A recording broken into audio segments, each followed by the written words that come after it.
Estamos de vuelta a su programa Criterios con Alexander Luzardo, doctor en Derecho Político y Ambiental y además ex senador. Alexander, te hicieron unas preguntas desde la calle. Sí, yo creo que la seguridad de las personas, de los trabajadores y de los habitantes pasa también por la seguridad ambiental. Si se desestabiliza ambientalmente el estado Bolívar y Amazonas, tiene un impacto social y económico devastador. De tal manera que hay que partir de preservar y no aumentar la frontera minera. Buscar alternativas económicas, sin duda alguna. Por eso en el proyecto de ley de la megareserva de agua proponemos también la alternativa del ecoturismo como una alternativa económica y ecológica sustentable. Hay que promover la demarcación sustentable también de los territorios indígenas, pero con responsabilidades ambientales, no para que utilicen a los indígenas para penetrar las áreas protegidas. Y darle una importancia estratégica a la preservación de la gran fábrica natural de agua que están representados en ese sur de Venezuela, en los parques nacionales como el Canaima, que es uno de los parques más emblemáticos de Venezuela, el Parque Nacional Parima-Tapirapecó, que está aquí donde nace el Orinoco, en el estado de Amazonas. El Parque Nacional Yapacana está siendo devastado, destruido.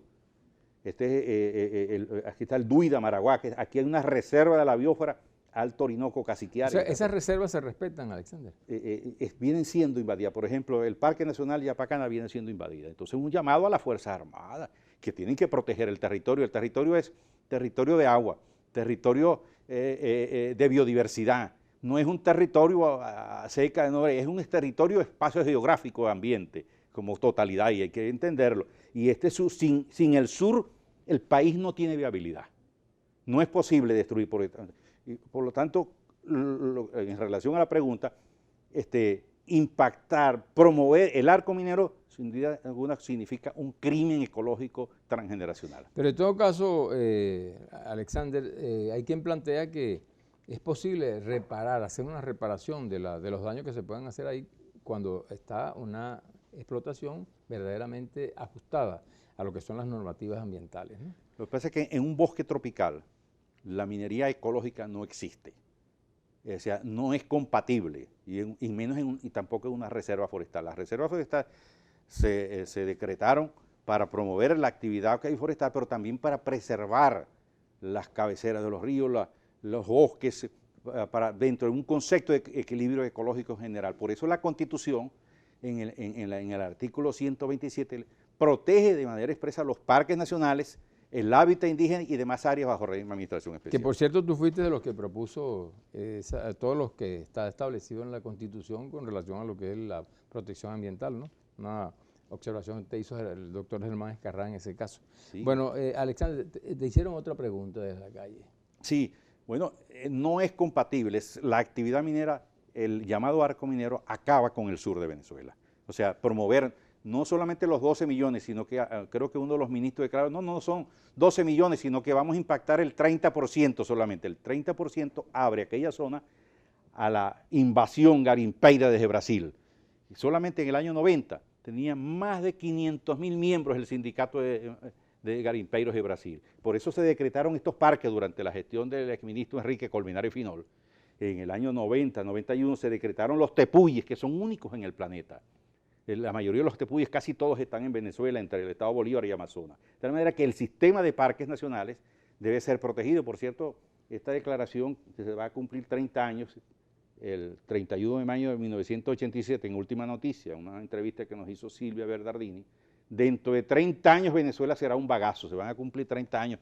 Yo no sé si tendrá relación con esto, pero debemos observar pues Pero en todo caso, ¿qué normas se deben establecer para que no ocurra esta Primero, Venezuela, la Constitución le dio protección expresa a los parques nacionales, a las áreas de especial importancia ecológica y a lo que llaman el sistema de áreas bajo régimen de administración especial, que solamente en parques nacionales y monumentos naturales son más del 15% del territorio.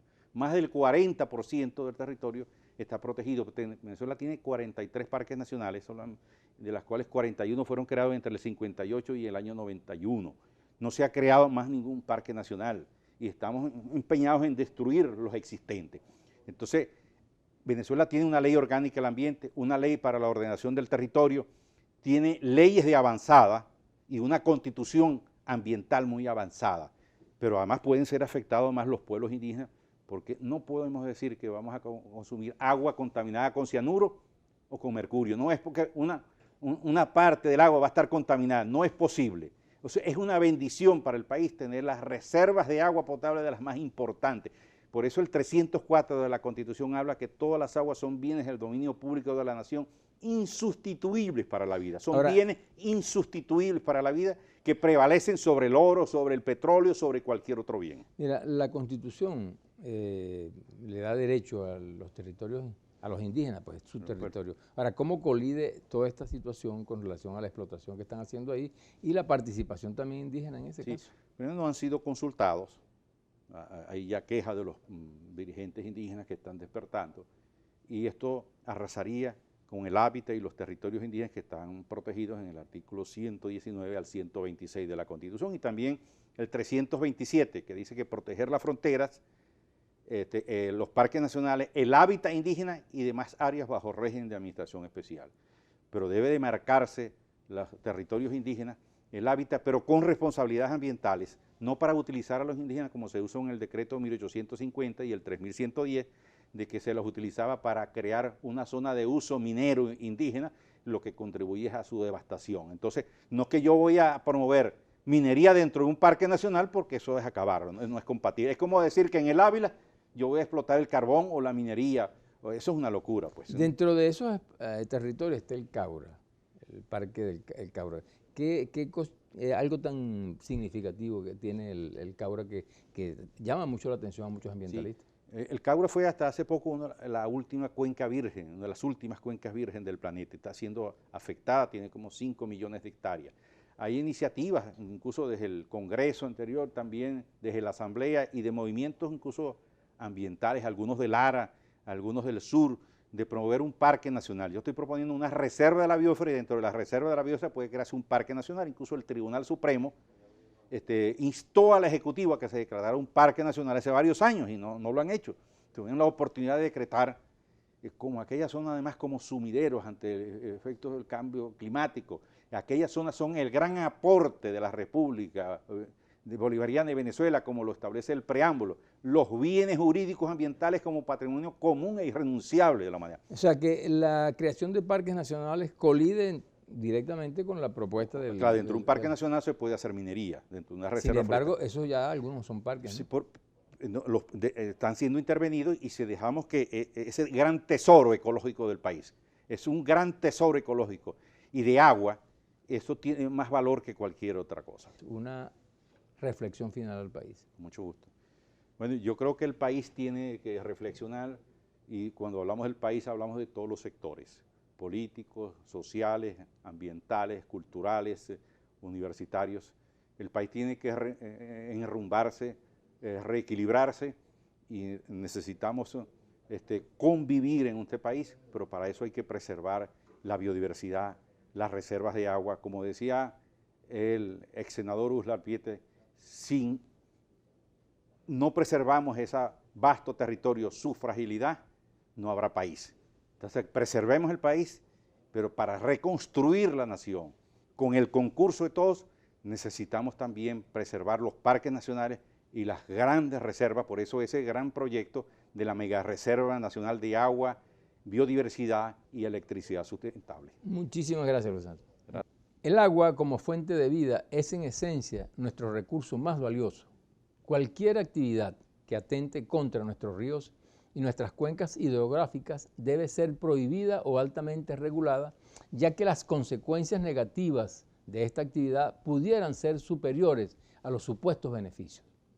El Estado, como ente regulador, debe crear leyes que contribuyan al resguardo y protección de la biodiversidad presente en el gigantesco territorio a ser intervenido, que evite la preeminencia de los intereses particulares más allá de los intereses públicos.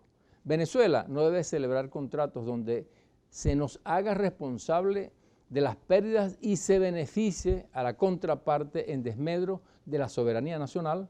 Además, debemos priorizar la inversión pública y privada nacional por encima